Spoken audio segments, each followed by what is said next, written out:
বিরতিহীন রাত ৯টায় বাংলাদেশে সবাইকে আমন্ত্রণ। সাথে আছে আমি ফারহানা লোপা। এতক্ষণ শিরোনাম জানাচ্ছিলাম, এবার বিস্তারিত। চট্টগ্রামের রাউজানে গভীর নলকূপের গর্ত থেকে উদ্ধার করা ৩ বছরের শিশু মিসবাহ কিছুক্ষণ আগে মারা গেছে। ফায়ার সার্ভিস সদস্যরা শিশুটিকে উদ্ধারের পর স্থানীয় হাসপাতালে নিলে তাকে মৃত ঘোষণা করেন চিকিৎসকরা। পুলিশ জানায়, বিকালে উপজেলার জয়নগর এলাকায় বাড়ির পাশে থাকা গভীর নলকূপের গর্তে পড়ে যায় শিশু মিসবাহ। শুরুতে স্থানীয়রা উদ্ধারের চেষ্টা চালায়। খবর পেয়ে ফায়ার সার্ভিসের 5টি ইউনিট উদ্ধার অভিযান শুরু করে। রাত 8টার পর শিশুটি উদ্ধার হয়, পরে নেওয়া হয় হাসপাতালে। স্থানীয়রা জানান, 4 বছর আগে শিশুটির ঘরের 30 থেকে 40 ফুট দূরে সরকারিভাবে গভীর নলকূপের জন্য গর্ত খোঁড়া হয়, তবে নলকূপ বসানো হয়নি। ওই গর্তের 12 ফুট নিচে পড়ে যায় শিশুটি। এর আগে গত বছরের ডিসেম্বরে রাজশাহীর তানোরে পরিত্যক্ত নলকূপের গভীর গর্তে পড়ে যায় এবং মারা যায় শিশু সাজিদ। এ বিষয়ে আরো বিস্তারিত জানাতে এই মুহূর্তে চট্টগ্রাম থেকে যোগ দিয়েছেন সহকর্মী আলমগীর সবুজ। আলমগীর সবুজ, খুবই মর্মান্তিক একটি খবর, এবং আমরা কিছুক্ষণ আগেও জানতাম যে শিশুটিকে উদ্ধার করে হাসপাতালে নেওয়া হয়েছে এবং তারপরই সেখান থেকে চিকিৎসকরা মৃত ঘোষণা করেছেন। বিস্তারিত জানাবেন, কি বললেন চিকিৎসকরা, তার স্বজনরা কি বলছেন, সবকিছু জানাবেন।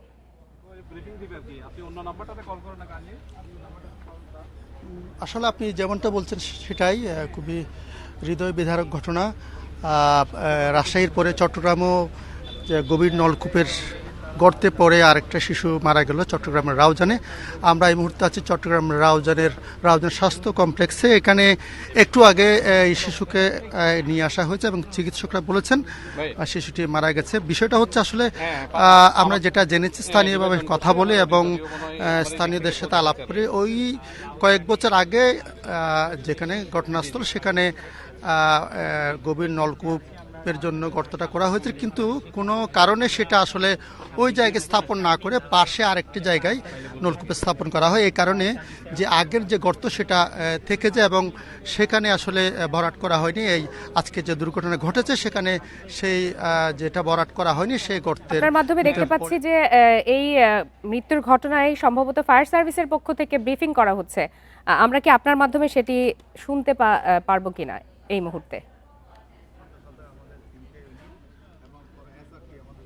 হ্যাঁ, আমরা সেখানে যাচ্ছি। তার একটু বলতে চাই যে আমরা যেটা জেনেছি, ওই গর্তের ভেতরে আসলে পানি ছিল, দীর্ঘদিন থেকে সেটা পরিত্যক্ত ছিল। এখানে ওখানে পানি ছিল, ওই পানিতে পড়ে মূলত শিশুটা মারা গেছে।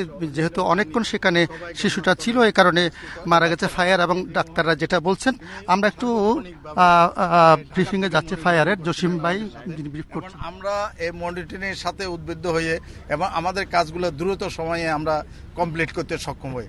আমরা 2 ঘন্টা 40 মিনিটের মধ্যে 30 ফিট গর্তের থেকে 1 ফিট একটি ডায়ার মধ্যে থেকে আমরা এই বাচ্চাটিকে উদ্ধার করতে সক্ষম হই। আপনারা দেখেছেন এখানে যে এলাকাতে আমরা প্রবেশ করেছি, সে কদলপুর ইউনিয়ন। এটা হলো যে একটা পাহাড়ি এলাকায়, এখানে গাড়ি নিয়ে সরাসরি ওখানে যাওয়া সম্ভব হয়নি। পায়ে হেঁটে আমাদের ইকুইপমেন্ট সহ টেম্পো দিয়ে আমরা এগুলা ঘটনাস্থলে নিয়ে গেছি। তো আমরা এতটুকু ধন্যবাদ জানাচ্ছি যে স্থানীয় প্রশাসন, আর্মি সহ এবং যারা এই কাজের সাথে সম্পৃক্ত ছিল, স্বল্প সময়ের মধ্যে উদ্ধার কাজে যারা সহযোগিতা করেছে, সবাইকে আমরা আমার ডিজি মহোদয়ের পক্ষ থেকে আমি আন্তরিক ধন্যবাদ জানাচ্ছি। এবং আমরা ধন্যবাদ জানাচ্ছি যে এটাই যে আপনারা মিডিয়া দ্রুত সময়ের মধ্যে এই নিউজটাকে আপনারা যখন ছড়িয়ে দিয়েছেন, সাথে সাথে জনগণ আমাদেরকে সহযোগিতা করেছে। এবং এখানে যে ক্রাউড হওয়ার কথা ছিল, আর্মি, পুলিশ ও অন্যান্য বাহিনীর কারণে ক্রাউডটা হয়নি, যার কারণে আমরা রেস্কিউ করতে সক্ষম হয়েছি। আমরা উদ্ধার করে আমরা মেডিকেলে নিয়ে আসি। মেডিকেলে, রাউজান মেডিকেলে এখানে এনে আমরা পরীক্ষা করেছি। ডাক্তার পরীক্ষা নিরীক্ষা করে সর্বশেষ তিনি জানিয়েছেন যে মেজবা যে 3.5 বছরের বাচ্চা, তার যে মর্মান্তিক যে মৃত্যু, এটা সত্যি হৃদয় বিদারক। এটা সহ্য করার মতো নয়। আমি আসলে বলতে পারবো না যে মৃত্যুটা যখন ডাক্তার ডিক্লারেশন দিয়েছেন যে শিশু বাচ্চাটি আর নেই, কিন্তু আমরা কি বলবো, আমার ভাষা নেই। এই ছোট বাচ্চারা কিভাবে দুনিয়ার থেকে অল্প সময়ের মধ্যে সে বিদায় নেয়। শুনছিলেন ফায়ার সার্ভিসের উপমহাপরিচালক যিনি জসিমউদ্দিন তিনি ব্রিফ করছিলেন। আর যেসব আসলে বলছিলাম যে যেখানে ঘটনাস্থল সেটা ছিল আসলে একটা গুচ্ছ গ্রাম, এবং মেজবার বাবা যেটি সাইফুল আলম তিনি সামান্য কাজ করেন দিনমজুরের মতো। আমরা যেটা জেনেছি সারা গুচ্ছ গ্রামে সেখানে সম্প্রতি যে সরকারের পক্ষ থেকে যে নির্মাণ করেছে গুচ্ছ গ্রামে তারা স্থানান্তর হয়েছিল, সেই গুচ্ছ গ্রামের পাশেই যে নলকূপের গর্ত ছিল সেখানে পড়ে মেজবা মারা গেছে। চট্টগ্রাম থেকে জানাচ্ছিলেন সহকর্মী আলমগীর সবুজ। চলে যাচ্ছি অন্যান্য প্রসঙ্গে। নির্বাচনে কোনো দলের নয়, বাংলাদেশের জনগণের পক্ষে যুক্তরাষ্ট্র যে কোনো নির্বাচিত সরকারের সাথে কাজ করবে তারা। প্রধান নির্বাচন কমিশনারের সাথে বৈঠক শেষে একথা জানিয়েছেন ঢাকায় নিযুক্ত মার্কিন রাষ্ট্রদূত ব্রেন্ট ডি ক্রিস্টেনসেন। বৈঠক নিয়ে ব্রিফিংয়ে ইসি সচিব বলেন, আইনশৃঙ্খলা পরিস্থিতি নিয়ে কোনো বাড়াবাড়ি হচ্ছে কিনা সে বিষয়ে জানতে চেয়েছেন মার্কিন রাষ্ট্রদূত। ঢাকায় নিযুক্তের পর প্রথমবার নির্বাচন কমিশনে এলেন মার্কিন রাষ্ট্রদূত ব্রেন্ট ডি ক্রিস্টেনসেন। প্রধান নির্বাচন কমিশনারের সাথে প্রায় 1 ঘণ্টার বৈঠক করেন তিনি। পরে ব্রিফিংয়ে রাষ্ট্রদূত জানান, বাংলাদেশের নির্বাচনে কোনো দলের না, জনগণের পক্ষে যুক্তরাষ্ট্র। এছাড়াও প্রধান উপদেষ্টার মতো উৎসবমুখর নির্বাচন নিয়ে আশাবাদী তিনি। বৈঠকে নির্বাচন নিয়ে আলোচনা হয়েছে। আসন্ন নির্বাচন নিয়ে যুক্তরাষ্ট্র খুবই উদ্গ্রীব। বাংলাদেশের নির্বাচনে যুক্তরাষ্ট্র কোনো পক্ষ নেবে না। বাংলাদেশের জনগণই সিদ্ধান্ত নেবে তারা কাকে চায়। বৈঠক শেষে কমিশনের পক্ষে ব্রিফ করেন সচিব আক্তার আহমেদ। তিনি জানান, জাতীয় নির্বাচনে যুক্তরাষ্ট্র আনুষ্ঠানিকভাবে কোনো পর্যবেক্ষক পাঠাবে না, তবে ঢাকা, চট্টগ্রাম, সিলেট ও খুলনায় নির্বাচন দেখতে প্রতিনিধি পাঠাবে যুক্তরাষ্ট্র দূতাবাস। কোনো জায়গায় কোনো আইনশৃঙ্খলা বাহিনী বা কারোর কাছ থেকে কোনো ওভারডুইং যে এর কোনো খবর আমরা পেয়েছি কিনা। আমি বললাম যে দেখেন, প্রাথমিকভাবে এই খবরগুলো আসে স্থানীয়ভাবে। আমাদের এখানে যদি আসে এমন কোনো এরকম কথা হয় আমাদের নলেজে নাই। যদি এটা হয়ে থেকে থাকে তাহলে স্থানীয়ভাবে এটাকে নিষ্পত্তি করা হয়েছে। আর যদি স্পেসিফিক কোনো কিছু বলেন তাহলে আমরা এটার উত্তরটা দিতে পারবো। ইসি সচিব জানান, পোস্টাল ব্যালট ও জাতীয় নির্বাচনের ব্যালটের আকার আকৃতির নমুনা দেখেছেন তারা। গণভোট গণনার সময়সীমার বিষয়েও মার্কিন রাষ্ট্রদূত জানতে চেয়েছেন বলে জানান ইসি সচিব। আমার মনে করে কোনো সরকারি চাকরিজীবী নেই। সুলতানা জাহান মিতু, ইন্ডিপেন্ডেন্ট নিউজ, ঢাকা। এবার আসন্ন সংসদ নির্বাচনের খবর নিয়ে আমাদের আয়োজন ভোটের মাঠে বাংলাদেশ।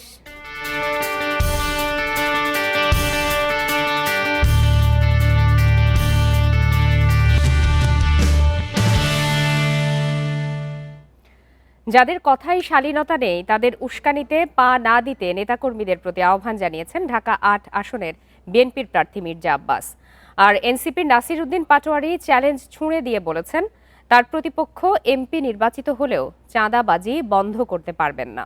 দুপুরে প্রচারণায় নেমে পাল্টাপাল্টি বক্তব্য দেন দুই প্রার্থী।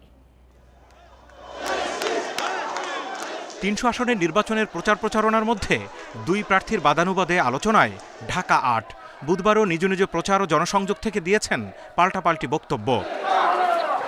এদিন রাজধানীর মতিঝিল এলাকা থেকে প্রচার শুরু করেন বিএনপির প্রার্থী মির্জা আব্বাস।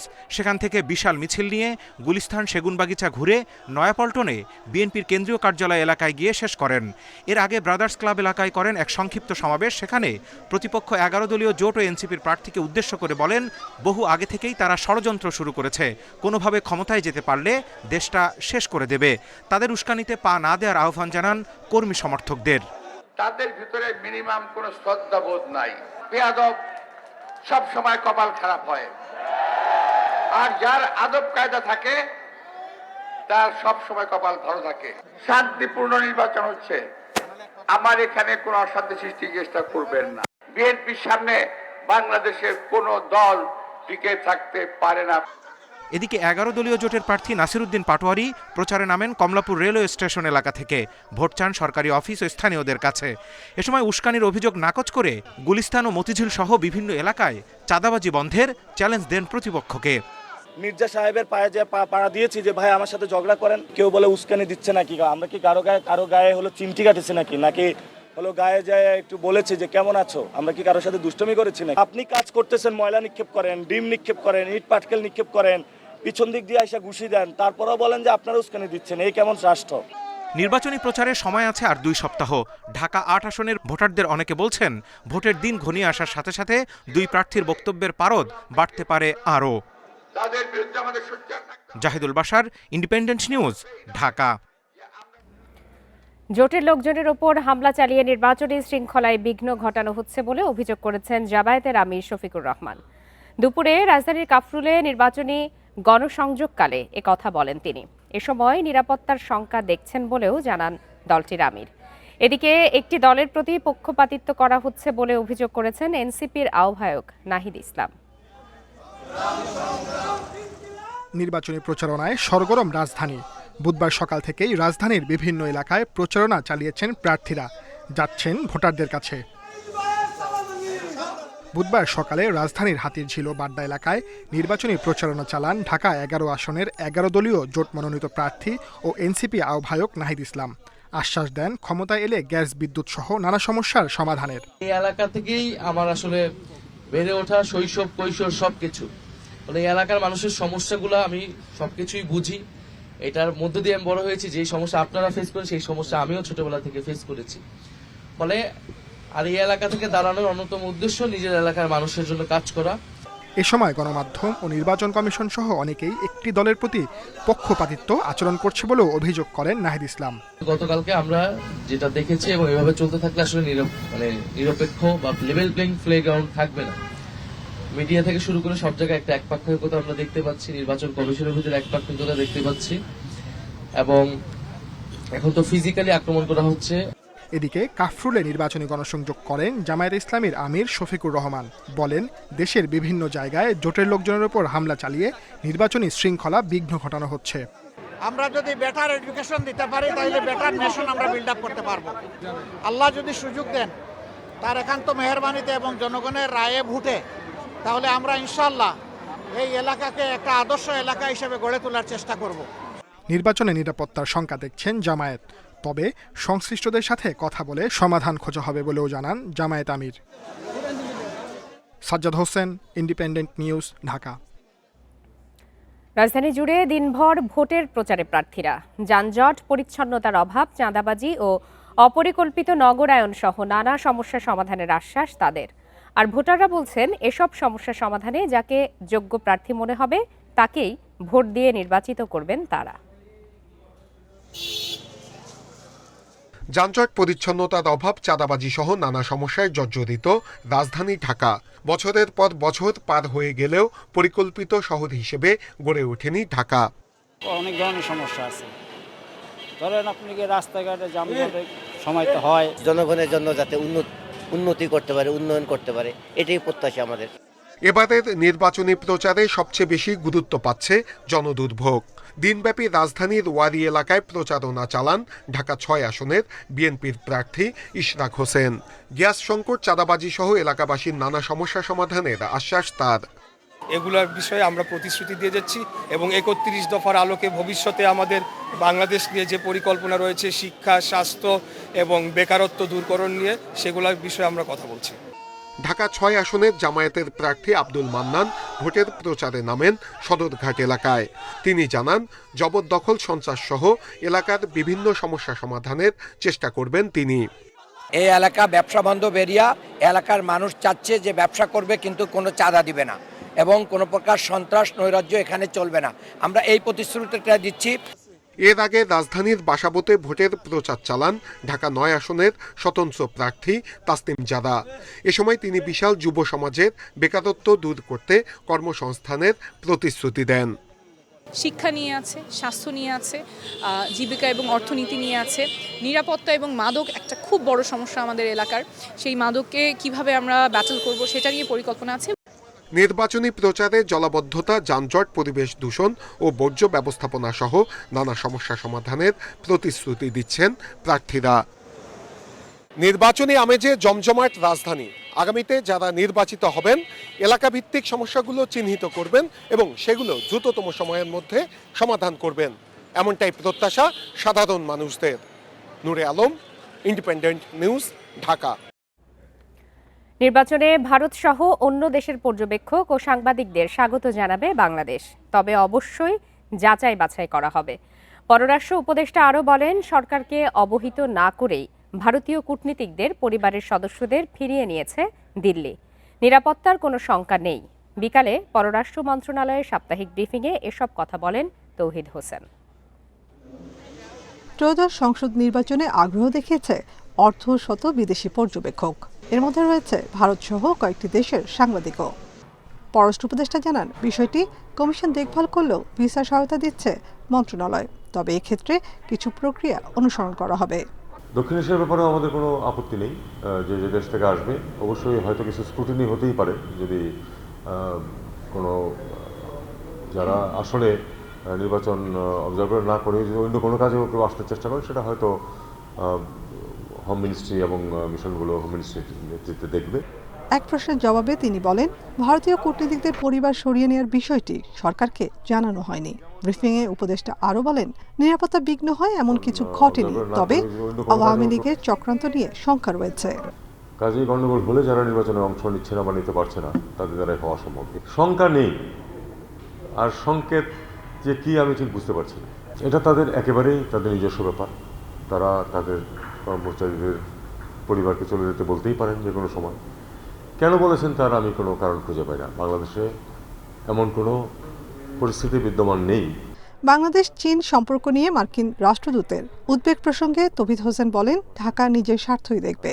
চীনা সহায়তায় বাংলাদেশে সামরিক কারখানা স্থাপনের সিদ্ধান্তে অন্যের মত দেয়া অপ্রাসঙ্গিক। বাংলাদেশে যদি কোনো একটা কিছু ফ্যাক্টরি ইন্ডাস্ট্রি কিছু করার চেষ্টা করে, চিন্তা করে বা সেট আপ করে অন্য একটা দেশের সহযোগিতায়, সেটা বাংলাদেশ না নিজের স্বার্থে নিজের সিদ্ধান্ত নিয়ে করবে। অন্য কে কি মনে করবে তাতে কিছু আসে যায় না। এ সময় ওসমান হাদির বড় ভাইয়ের যুক্তরাজ্য হাইকমিশনে নিয়োগের আলোচনা প্রসঙ্গে জানতে চাইলে উপদেষ্টা বলেন, সেটি এখনো বহাল রয়েছে। দেওয়া হয়েছে, হ্যাঁ বহাল আছে। নাফিজাতুল্লাহ, ইন্ডিপেন্ডেন্ট নিউজ, ঢাকা। বিশ্ব ক্রিকেটে ভারত দাদাগিরি করছে।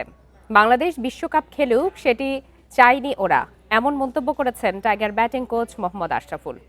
এমন রাজনীতি বন্ধ করতে বাকি দলগুলোকেও সিদ্ধান্ত নিতে হবে বলেই মনে করেন তিনি।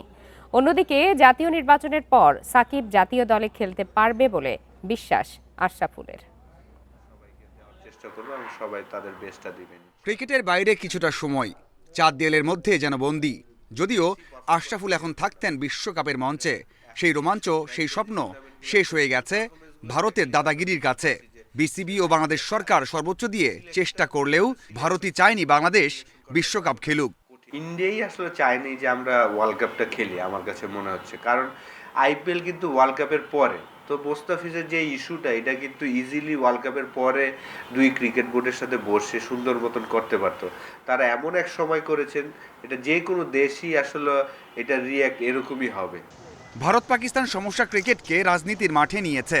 বাংলাদেশের বিশ্বকাপ না খেলা সারা দুনিয়াকে দেখিয়ে দিয়েছে ক্রিকেট নষ্ট করছে ভারত। সমাধান না করলে সামনে আসতে পারে কঠিন সময়।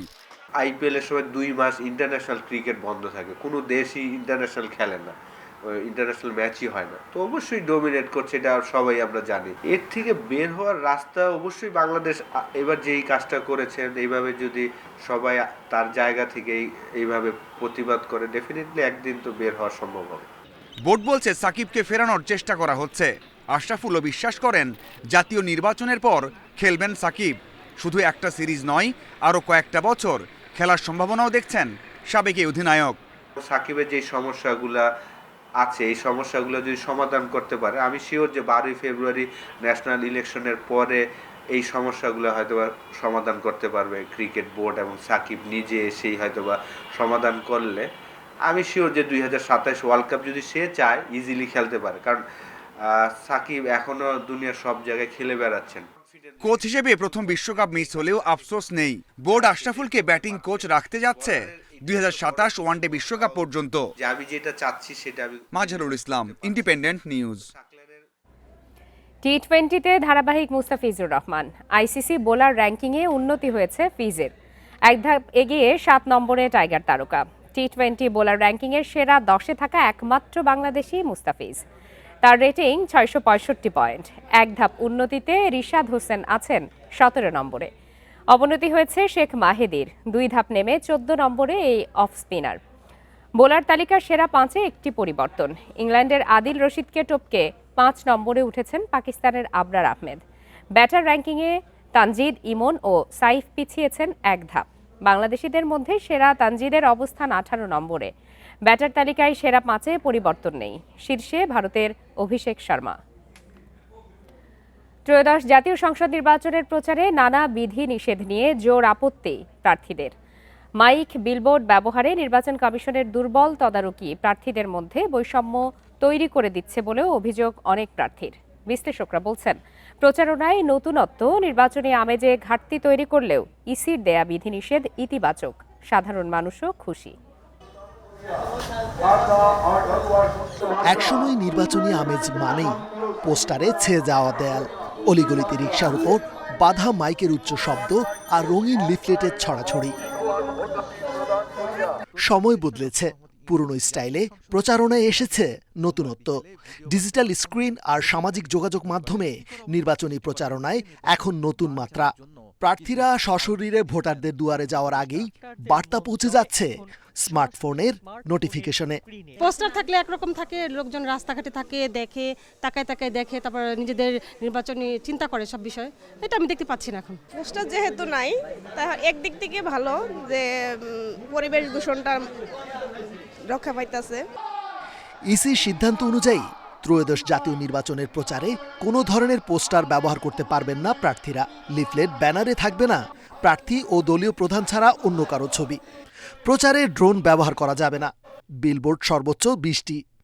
তবে প্রথমবারের মতো সামাজিক মাধ্যম ও ডিজিটাল প্ল্যাটফর্ম ব্যবহারকে ইতিবাচক হিসেবে দেখলে ইসির অন্যান্য বিধিনিষেধ নিয়ে অভিযোগও কম নয় প্রার্থীদের। একটা নির্বাচন সাইকেল মিনিমাম চলে যাবে এটাতে অভ্যস্ত হতে, বাট তবুও এটা একটা ভালো উদ্যোগ। প্রতিদ্বন্দ্বী যিনি আছেন উনি মাইকিং করাচ্ছেন রিকশায়, উনি বিশাল বিশাল কালার ব্যানার লাগিয়ে দিয়েছেন পিভিসি, নট কাপড়ে। বিশাল বিশাল কালার বিলবোর্ড লাগিয়ে দিয়েছেন এগেন পিভিসিতে। এবং তারপর আমি দেখলাম যে শুধু সে না, বিশ্লেষকরা বলছেন প্রচারে নতুন বিধিনিষেধ ভোটের আমেজে কিছুটা ভাটা পড়লেও স্বাগত জানাচ্ছে সাধারণ মানুষ। তবে সবার ক্ষেত্রে বিধি মেনে চলায় ইসির শক্ত তদারকি চান বিশ্লেষকরা। প্রার্থী যারা আছে, বিশেষ করে রাজনৈতিক দলগুলোর অনেক সচেতন হওয়া উচিত এবং এখানে সরকারের একটা জোরালো পদক্ষেপ নেওয়া উচিত এবং ইলেকশন কমিশনের এখানে জোরালো পদক্ষেপ নেওয়া উচিত। নির্বাচনে আমি যেতে অবশ্যই ঘাটতি হচ্ছে, মানে যে উৎসব যে একটা ভাব, যে নির্বাচন আপনার 5 ইয়ার্স 5 বছর পর পর যে মানুষ উৎসবে মাত্র বা মিছিল, সঙ্গীত, তারপরে ঢোল বাজনা, এই যে বিষয়গুলো, এগুলো তো হচ্ছে না। এটা তো ঠিক আছে, কিন্তু তারপরেও আমি বলবো যে মানুষ মনে হয় স্বস্তিতে আছে। নির্বাচনে জয় পরাজয়ের প্রধান সমীকরণ যে অনেকাংশেই অনলাইন প্রচারের উপর নির্ভর করবে তা এক প্রকার নিশ্চিত বলেই মনে করছেন সংশ্লিষ্টরা। রেজওয়ানুল হক, ইন্ডিপেন্ডেন্ট নিউজ, ঢাকা। নির্বাচনের পরই নতুন সরকারের কাছে ক্ষমতা হস্তান্তর। এছাড়া নির্বাচিত এমপিরা দ্বিতীয়বার শপথ নিয়ে সংবিধান সংস্কারের জন্য গণপরিষদ গঠন করবে। এটি স্থায়ী হবে 180 দিন। এই সময়ে সংসদের স্বাভাবিক কার্যক্রমও চলবে। রাজধানীতে এক আলোচনা সভায় এসব তথ্য দিয়েছেন ঐকমত্য কমিশনের সহসভাপতি ডক্টর আলী রিয়াজ। 12 ফেব্রুয়ারি ত্রয়োদশ সংসদ নির্বাচন, একসাথে চলছে নির্বাচন ও গণভোটের প্রচার। নির্বাচনে জনগণের আকাঙ্ক্ষা ও আশঙ্কা নিয়ে রাজধানীতে গোলটেবিল আলোচনার আয়োজন। এতে গুরুত্ব পায় গণভোট ও সংস্কার প্রসঙ্গ। উঠে আসে নির্বাচনের পরিবেশ নিয়ে শঙ্কাও। একটা ভোটার ভোট কেন্দ্রে এসে নিজের বাড়িতে ফেরত যাইতে পারবে, এই নিশ্চয়তা এখনো মনে হয় আমাদের ভোটারদের মধ্যে কনফার্ম হয়নি। এমন কতগুলো কাজ জাতীয় ঐকমত্য কমিশন বা তাদের নামে করা হয়েছে যেটা আমাদের সিরিয়াস ভবিষ্যতে বিপদের কতগুলো ডিনামাইট বা টাইম বোম করা হয়েছে। সংস্কার প্রশ্নে রাজনীতিবিদরাও দ্বিধান্বিত বলে অভিযোগ করেন আলোচকরা। পাশাপাশি নির্বাচনী প্রচারণায় নারীদের উপর হামলা নিয়ে উদ্বেগ জানান বক্তারা। 1 বছর 1.5 বছর আগেও চিন্তা করি নাই যে আমরা স্বাভাবিকভাবে গণভোটের প্রশ্নে, সংস্কারের প্রশ্নে, ক্ষমতা কাঠামোর আমূল রূপান্তরের সুযোগ পেয়েছিলাম। এই সুযোগের প্রশ্নে আমরা আবার দ্বিধান্বিত হব। নারীদের উপর যে সহিংসতা এখন হচ্ছে, ইদানিং গত 1 সপ্তাহে যে ঘটনাগুলো ঘটেছে, নিঃসন্দেহে এটা উদ্বেগজনক, লজ্জাজনক এবং হতাশাজনক। গণভোটে হ্যাঁ জয়ী হলে গঠন করা হবে গণপরিষদ। এ নিয়ে রয়েছে নানা মত। তবে আলী রিয়াজ জানান, সংসদের পাশাপাশি সংবিধান সংস্কারের জন্য গণপরিষদ গঠিত হবে। এতে সংসদের স্বাভাবিক কাজ ব্যাহত হবে না। নির্বাচিত হওয়ার পর জাতীয় সংসদ হিসেবে তার জায়গা করণীয়, অর্থাৎ একটি সরকার গঠন, দেশ পরিচালনা, বাজেট তৈরি করা, যা যা প্রয়োজন সেগুলো করবে। পাশাপাশি একই সদস্যরা আলাদাভাবে শপথ নিয়ে 180 দিনের মধ্যে যে সমস্ত সংস্কারগুলোর ব্যাপারে যে সমস্ত সংস্কার করা দরকার সেগুলো সংবিধানে অন্তর্ভুক্ত করার জন্য যথাযথ ব্যবস্থা গ্রহণ করবেন। তিনি আরও বলেন, জুলাই সনদ সবার ঐক্যমত্যের ভিত্তিতে হয়েছে, সংস্কারও একসাথে করতে হবে। কারণ নির্বাচন হলে কেউ না কেউ সংখ্যাগরিষ্ঠতা পাবেন। বন Ibne Kamal, Independent News, Dhaka. Civil এভিয়েশনের সাবেক প্রধান প্রকৌশলী হাবিবুর রহমানকে গ্রেপ্তার করেছে দুদক। তার বিরুদ্ধে বিমানবন্দর উন্নয়ন প্রকল্পে অনিয়ম ও দুর্নীতির 4টি মামলা রয়েছে। এদিকে দুদকের মামলায় জনপ্রশাসন মন্ত্রণালয়ের সিনিয়র সহকারী সচিব কামাল হোসেনকে গ্রেপ্তার দেখানো হয়েছে। দুদক জানায়, মুক্তিযোদ্ধা চাচাকে বাবা পরিচয় দিয়ে চাকরি নেয়ার ঘটনায় তার ডিএনএ টেস্ট করা হবে। জন্মদাতা বাবার পরিবর্তে আপন চাচা মুক্তিযোদ্ধা আহসান হাবিবকে বাবা সাজিয়ে 35তম বিসিএস কোটায় চাকরি নেন জনপ্রশাসন মন্ত্রণালয়ের সিনিয়র সহকারী সচিব মোহাম্মদ কামাল হোসেন। বিষয়টি জানাজানি হওয়ার পর গত বছর ডিসেম্বরে তার বিরুদ্ধে মামলা করে দুদক। তদন্তের স্বার্থে আদালত কামাল হোসেনকে ডিএনএ টেস্টের আদেশ দিলেও নানা তালবাহানায় তিনি পরীক্ষা করেননি। বুধবার আদালত কামালের জামিন বাতিল করে কারাগারে পাঠানোর নির্দেশ দিলে তাকে গ্রেপ্তার করা হয়। তদন্তকারী কর্মকর্তারাই ডিএনএ টেস্ট করার জন্যই বিজ্ঞ আদালতের অনুমতি গ্রহণ করেছিল এবং সে অনুযায়ী তাকে এই ডিএনএ টেস্ট করার জন্য তার পিতা এবং তথাকথিত পিতা এবং তার মাকে নিয়ে আসার জন্য একাধিকবার তাকে অনুরোধ করা হয়েছে। তিনি আমাদের তদন্ত কাজে অসহযোগিতা করছেন। শাহজালাল আন্তর্জাতিক বিমানবন্দর সহ দেশের 3টি বিমানবন্দরের উন্নয়নের নামে প্রায় 900 কোটি টাকা আত্মসাৎ মামলায় সিভিল এভিয়েশনের সাবেক প্রধান প্রকৌশলী হাবিবুর রহমানকে গ্রেপ্তার করেছে দুদক। তাকে সেগুনবাগিচা এলাকা থেকে গ্রেপ্তার করে বিজ্ঞ আদালতে সোপর্দ করা হয়। বিজ্ঞ আদালত তার জামিন নামঞ্জুর করে জেল হাজতে প্রেরণ করেছে। এদিকে শেয়ারবাজার কেলেঙ্কারির মাধ্যমে প্রায় 12,200 কোটি টাকার আত্মসাতের অভিযোগে পিকে হালদার, এস আলম গ্রুপের সাইফুল আলম সহ অনেকের বিরুদ্ধে অনুসন্ধান শুরু করেছে দুদক। রিশাদ হুদা, ইন্ডিপেন্ডেন্ট নিউজ, ঢাকা। বিএনপির প্রয়াত চেয়ারপারসন এবং সাবেক প্রধানমন্ত্রী বেগম খালেদা জিয়ার স্মরণে শোক প্রস্তাব গ্রহণ করেছে ভারতের পার্লামেন্ট। বুধবার লোকসভার 2 কক্ষেই এই প্রস্তাব আনা হয়। খালেদা জিয়ার মৃত্যুতে শোক বাণী পাঠ করেন স্পিকার। পরে 1 মিনিট নীরবতা পালন করা হয়। এ সময় ভারতের প্রধানমন্ত্রী নরেন্দ্র মোদী সংসদে উপস্থিত ছিলেন। 2026-27 অর্থ বছরের বাজেট অধিবেশনের প্রথম দিন ছিল বুধবার। এদিন রাষ্ট্রপতি দ্রৌপদী মুর্মুর ভাষণের মাধ্যমে উভয় কক্ষের যৌথ অধিবেশন শুরু হয়। গত বছরের 30 ডিসেম্বর রাজধানীর এভারকেয়ার হাসপাতালে চিকিৎসাধীন অবস্থায় মারা যান সাবেক প্রধানমন্ত্রী বেগম খালেদা জিয়া।